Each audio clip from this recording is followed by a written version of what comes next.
जयपुर की अपनी अलग पहचान है। यहाँ के ऐतिहासिक मोन्यूमेंट, सिटी पैलेस, आमेर के फोर्ट, धार्मिक बात करें गलता का तीर्थ, ऐसे अनेक यहाँ पर खूबियाँ हैं जिनके लिए टूरिस्ट आना चाहता है। एक कहावत है कि जहाँ न पहुँचे बैलगाड़ी वहाँ पहुँचे मारवाड़ी। मारवाड़ी जहाँ गया वहाँ उसने वहाँ की इकोनॉमी को बूस्टअप किया, रोजगार दिया और जो कमाई की उसे जनसेवा की। हमारे मुख्यमंत्री भजन लाल जी का सपना है कि राजस्थान हिंदुस्तान के जो विकसित प्रांत हैं उनकी अग्रिम पंक्ति में खड़ा हो। आज़ादी के बाद पहली बार 5 विधायक जीत कर आए हैं। मुख्यमंत्री जयपुर का, दोनों डिप्टी सीएम जयपुर के, और इसके अलावा जो विधायक हैं वो सब इतना प्रभावशाली हैं, रात दिन सोचते रहते हैं कि विकास कैसे हो। 300 साल पहले जयपुर की जो स्थापना की गई कितनी साइंटिफिक थी। चौड़ी सड़कें क्रॉस करके चौरा भी मिलती है। एक गली में आप चले जाइए, वो गली पूरे शहर को क्रॉस करती है, कहीं ब्लॉक नहीं होती है। जो हमारी पारंपरिक निर्माण की विधि थी, टाउन प्लानिंग थी, उसकी पालना नहीं की गई। परिणाम क्या हुआ? जगह जगह ट्रैफिक जाम होता है। मान्यवर जयपुर की परंपरा स्थापित करो, टूरिस्ट यहाँ आए एक अच्छा अनुभव लेके जाए। आप मास्टर प्लान में ऐसे प्रावधान करें जिसमें हरियाली काफ़ी हो, पार्किंग स्थल काफ़ी पर्याप्त हो, शॉपिंग के लिए अलग से व्यवस्था हो, गली गली में दुकानें परमिट मत कीजिए। सो नमस्कार दर्शकों, आप देखने शुरू कर चुके हैं पंजाब केसरी राजस्थान। 18 नवंबर जयपुर का स्थापना दिवस। जयपुर अपनी 297 ईयर्स कंप्लीट करके, यानी कि अब अपना 298वां जो है बर्थडे सेलिब्रेट करने जा रहा है, जिसको लेकर जयपुर वासियों में अपना एक अलग क्रेज़ है, अपनी ही एक खुशी है। और सबसे ज़्यादा बड़ी बात यह है कि अभी जयपुर के जितने भी मॉन्यूमेंट्स हैं उनकी साज सज्जा का काम भी अभी से शुरू कर लिया गया है। तो आज मेरे साथ क्रेडाई इंडिया के फाउंडर मिस्टर गोपाल प्रसाद गुप्ता हमारे साथ जुड़े हैं। तो पहले तो आपका बहुत बहुत स्वागत है पंजाब केसरी में। धन्यवाद। मैं आभारी हूँ पंजाब केसरी का कि आपने एक जो ज्वलंत समस्या है, एक चुनौती है, उसकी ओर ये एक प्रोग्राम तैयार किया है, जहां आपने जिक्र किया राजस्थान के विकास के बारे में। मैं एक बात कहना चाहता हूं कि जयपुर एक गोल्डन ट्रायंगल में आता है। जी। जब कोई विदेशी टूरिस्ट आता है तो वो सोच के आता है कि मुझे दिल्ली के बाद जयपुर, आगरा जाना है।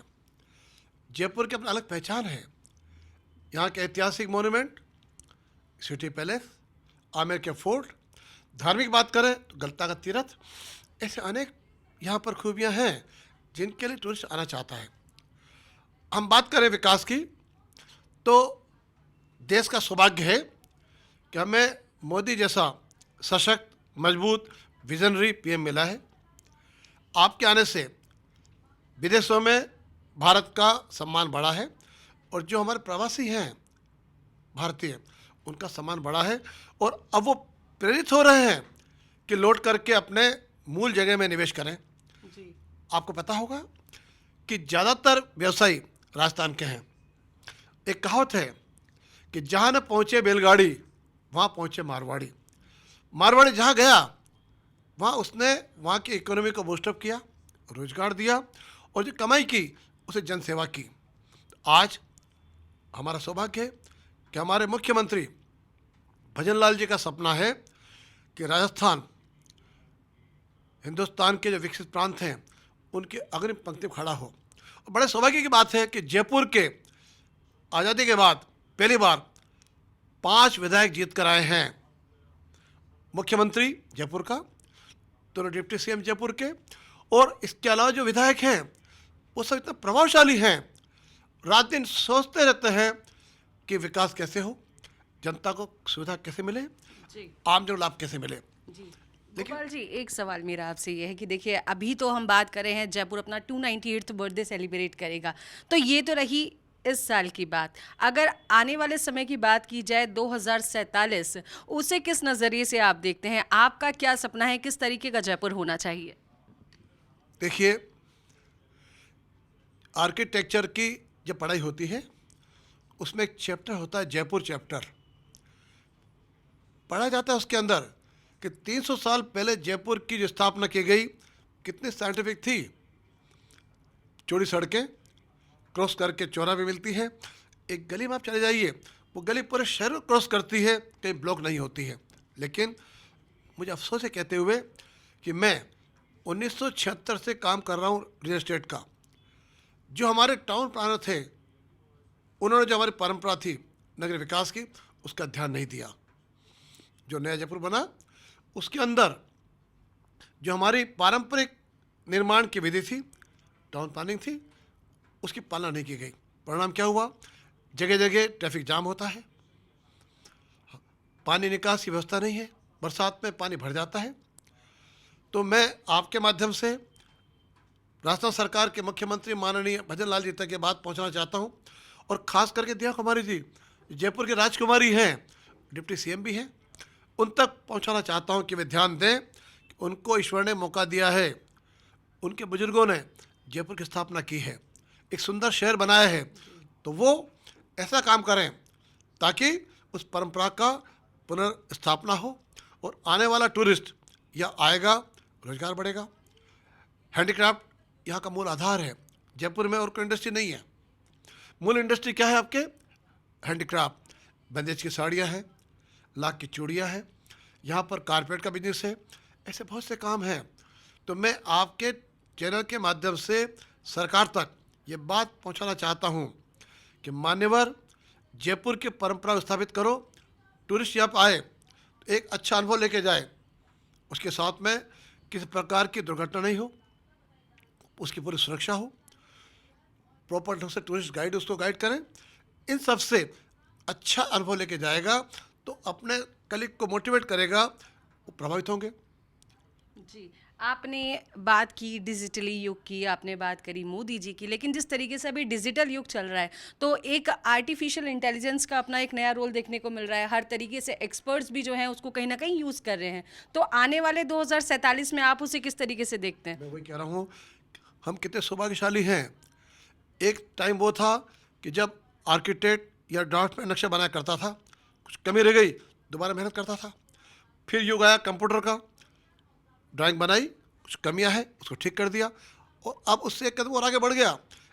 एआई इतनी एडवांस टेक्नोलॉजी है, हमें केवल फीडबैक डालना पड़ता है, प्लानिंग का हो, विकास का हो, लैंडस्केपिंग का हो, तुरंत उसका लाभ मिलता है हमको। तो मैं उम्मीद करता हूँ राजस्थान सरकार, खास करके जेडीए और टाउन प्लानिंग डिपार्टमेंट उसका उपयोग करेंगे तो आने वाले टाइम में जयपुर के विकास में बहुत सार्थक होगा, उपयोग होगा। सरकार की आपने बात करी, तो आने वाले कुछ सालों में सरकार को किस तरीके से देखते हैं? आपकी क्या कुछ अपेक्षाएं हैं? जिस तरह हमारे मुख्यमंत्री कोशिश कर रहे हैं निवेश को बढ़ाने की, मैं ये मान के चलता हूँ कि 50% भी निवेश यहाँ आ गया तो राजस्थान के अंदर जो बेरोजगारी है, खास करके युवाओं में, उनको रोजगार मिलेगा। जो व्यापारिक वर्ग हैं उनको व्यवसाय के अवसर उपलब्ध होंगे, और इससे आय बढ़ने से जो लोकल गवर्नमेंट है उनकी आय बढ़ेगी। जब विकास होता है तो नगर पालिका हो, यूआईटी हो, प्राधिकरण हो, उनकी आय बढ़ती है और अल्टीमेटली वो विकास के काम में आती है। तो मुझे लग रहा है राजस्थान का भविष्य बहुत उज्जवल है, और यहाँ के लोगों का शांति प्रिय है। यहाँ अन्य प्रांत की तुलना में अपराध कम होते हैं, और मैं उम्मीद करता हूँ कि राजस्थान सरकार जो थोड़े बहुत अपराध होते भी हैं उनको सख्ती से निपटेगी, ताकि जो हमारा टूरिस्ट है वो निश्चिंत होकर के यहाँ आए, देखे, घूमे फिरे, अच्छा अनुभव लेके जाए। जी, 25 साल बाद जयपुर की अगर बात कर रहे थे, अगर 25 साल बाद की बात की जाए तो आप देखेंगे वाटर बॉडीज़, अगर हम लोग अभी के युग की बात करें, आने वाला 25 साल बहुत ज़्यादा डेवलप्ड होगा, बहुत ज़्यादा इंटेलिजेंस से जुड़ा हुआ होगा, वाटर बॉडीज़ भी मिलेंगी। आप देखेंगे कि हवाई बसें जिसे कहते हैं वो भी देखने को मिलेंगी। तो उसे आप किस तरीके से देखते हैं, क्योंकि बढ़ता हुआ युग है? आपने देखा होगा पिछले काफ़ी समय से मेट्रो रेल डेवलप किया, पर काफ़ी लाभ उसका हुआ। तो मैं उम्मीद करता हूँ कि राजस्थान सरकार, आपने कहा एआई के माध्यम से नए टाउनशिप डेवलप करेंगी, ताकि शहरों पे जो लोड बढ़ रहा है वो डाइवर्ट होगा और उपनिवेश वहाँ पे बढ़ेंगे अलग अलग।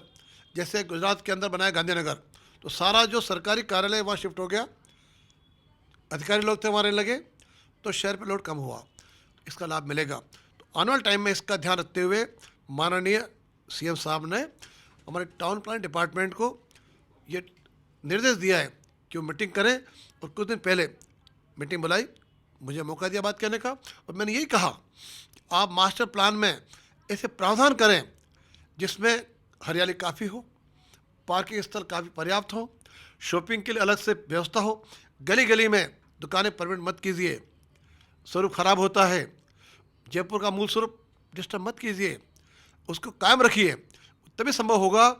आने वाले टाइम में इनके लिए उपयुक्त स्थान चिन्हित किए जाएंगे, विस्तृत किए जाएंगे। और मैं चूँकि कड़े का चेयरमैन हूँ, मैं सरकार की हर उस पहल का स्वागत करूँगा, मैं साथ दूंगा। हमारे मेंबर प्रतिबद्ध हैं कि वो राजस्थान विकास के लिए हम तन मन और धन से हम साथ देंगे। जी, अगर जनता के नज़रिए से देखें तो 2047 के अंदर जनता की भी अपनी कुछ अपेक्षाएं होंगी, उसकी किस तरीके से पूर्ति की जाएगी? जनता की कुछ अपेक्षाएं होती हैं, 3-4 बातें मुख्य हैं। पहली अपेक्षा रोजगार है, दूसरा उसका आवास है, तीसरा सुरक्षा है, मेडिकल सुरक्षा है, एजुकेशन है। इन सब के संबंध में अगर पर्याप्त प्रावधान किए गए तो आम जन है उसको राहत मिलेगी। और मैं पूरी तरह से आश्वस्त हूँ कि सरकार इस संबंध में काफ़ी सजग है, जागरूक है, प्रयास कर रही है, तो राजस्थान के आवाम को उनकी उम्मीद पूरी होंगी। जी, बीइंग अ क्रेडई चेयरमैन, क्या कुछ सोसाइटी को मैसेज देना चाहेंगे? मैं ये कहना चाहता हूँ कि आपका सपना होता है कि मेरा अपना एक मकान हो, आपके जीवन भर की पूंजी लगाते हैं, आप सोच के लगाएं, आप उस बिल्डर का, डेवलपर का जो ट्रैक रिकॉर्ड है वो देख के निवेश करें, कि ऐसा नहीं हो कि लुभावने आकर्षक वो देख करके एडवर्टाइजमेंट आप निवेश कर दें और जीवन में पश्चाताप करें। तो मेरा कहना यही है कि आप पूरी विकसित टाउनशिप हो। जब कोरोना आया, लॉकडाउन आया, तो खास करके जो डेवलप टाउनशिप थी, वहाँ के जो रेजिडेंट थे वो देवर मोर सिक्योर। उनको वहाँ पर हम लोगों ने दवाई पहुँचाई, खाने सामान पहुँचाया, उन्हें कोई दिक्कत नहीं आने दी, मेडिकल उनको हेल्प की। तो आने वाले टाइम में जो टाउनशिप बनेगी वो सारी उसके अंदर इंटीग्रेटेड होंगी, सारी सुविधाओं से उपलब्ध होंगी। तो मैं कहना चाहता हूँ राजस्थान आवाम को कि पंजाब केसरी ने जो पहल की है इस पर आप गौर करें और इनका जो प्रयास है उसे सब मिल के साथ दें। जी, बहुत बहुत शुक्रिया। गोपाल प्रसाद गुप्ता हमारे साथ जुड़े थे और जिनसे हमने बात की अभी के जयपुर की, इससे पहले वाले जयपुर की, कि एक समय पे जयपुर किस तरीके से हुआ करता था, वर्तमान में क्या रूप है और 2047 में कैसा रहेगा जयपुर, कैसा दिखेगा जयपुर। तो इस बारे में हमने विस्तृत से चर्चा की। तो फिलहाल के लिए इतना ही। देखते रहिए पंजाब केसरी राजस्थान। नमस्कार।